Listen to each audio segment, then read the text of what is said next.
ನಾವು ಅವ್ರಿಗೆ ಒಳ್ಳೇದಾಗಬೇಕು, ಎಲ್ಲರೂ ಅಣ್ಣ ತಮ್ಮಂದ್ರಂಗೆ ಇರಬೇಕು ಭಾರತ ದೇಶದಲ್ಲಿ. ಇವತ್ತೇನು ನಮ್ಮ ಸಂಕಲ್ಪ ಇದೆ, ಸರ್ವೇ ಜನ ಸುಖಿನೋ ಭವಂತು ಅನ್ನೋ ಒಂದು ವೇದವಾಕ್ಯದಲ್ಲಿ ಎಲ್ಲ ನಮ್ಮ ಜೊತೆಲಿ ಯಾರು ದೇಶದಲ್ಲಿ ಎಲ್ಲರೂ ಒಟ್ಟಾಗಿ ಒಂದೇ ಮಾತಿನಲ್ಲಿ ಹೋಗ್ಬೇಕನ್ನೋ ಒಂದು ಸಂದೇಶ ಕೂಡ ಕೊಟ್ಟರು.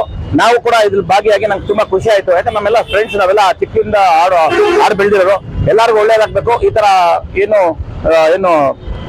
ಸರ್ವಜನ ಸೇರುವಂತ ಕಾರ್ಯಕ್ರಮಗಳು ಯಥೇಚ್ಛವಾಗಿ ಎಲ್ಲ ಕಡೆ ನಡೆಯಬೇಕನ್ನೋದು ನನ್ನ ಅಭಿಪ್ರಾಯ.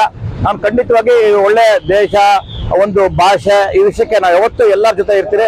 ಇವರೆಲ್ಲರಿಗೂ ಒಳ್ಳೇದಾಗಬೇಕು. ಈ ರಂಜಾನ್ ಹಬ್ಬದಲ್ಲಿ ಅವ್ರೇನು ಪ್ರಾರ್ಥಿಸ್ತೀರಾ, ಅವ್ರ ಮನೆ ಕೆಲಸಗಳು ಇಷ್ಟಾರ್ಥಗಳು ಸಿದ್ಧಿ ಆಗ್ಬೇಕಂತ ನಾನು ದೇವರಲ್ಲಿ ಪ್ರಾರ್ಥನೆ ಮಾಡ್ತೀನಿ. ಖಂಡಿತ ರಂಜಾನ್ ಮತ್ತೆ ಯುಗಾದಿ ಬರೋದು ಸುಮಾರು ವರ್ಷಗಳಿಂದ ಬರ್ತದೆ. ಒನ್ ಡೇ ಹಿಂದೂದಿಂದ ಬರ್ತಾರೆ.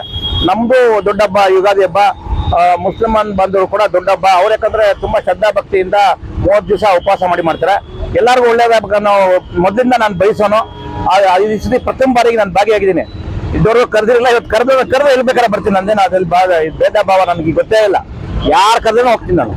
ನನಗೆ ಕರೆದು ತುಂಬಾ ಆತ್ಮೀಯತೆಯಿಂದ ಬರಮಾಡ್ಕೊಂಡು ನನಗೆ ಒಂದು ಒಳ್ಳೆ ಇದು ಕೊಟ್ಟರು, ಉಪಚಾರ ಮಾಡಿದ್ರು. ಅವರೆಲ್ಲರಿಗೂ ಒಳ್ಳೇದಾಗಬೇಕಂತ ನಾನು ದೇವರಲ್ಲಿ ಪ್ರಾರ್ಥನೆ ಮಾಡ್ತೀನಿ. ರಂಜಾನ್ ಹಬ್ಬದಲ್ಲಿ ಉಪವಾಸ ಮಾಡಿ ಆ ದೇವರಿಗೆ ಒಂದು ಪ್ರಾರ್ಥನೆ ಸಲ್ಲಿಸ್ತಾರೆ.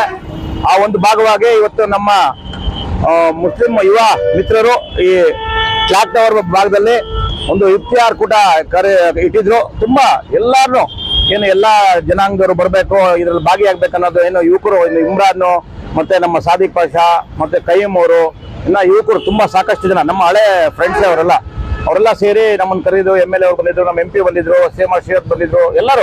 ಎಲ್ಲ ಪಕ್ಷಾತೀತವಾಗಿ ಜಾತ್ಯತೀತವಾಗಿ ಮತ್ತೆ ಪಕ್ಷ ಅಂತ ಏನ್ ಮಾಡಿಲ್ಲ. ಅವರು ಎಲ್ಲಾರನ್ನೂ ಆಲ್ ಕಮ್ಯುನಿಟಿ ಅವ್ರನ್ನ ಕರೆದು ತುಂಬಾ ಖುಷಿ ಆಯ್ತು.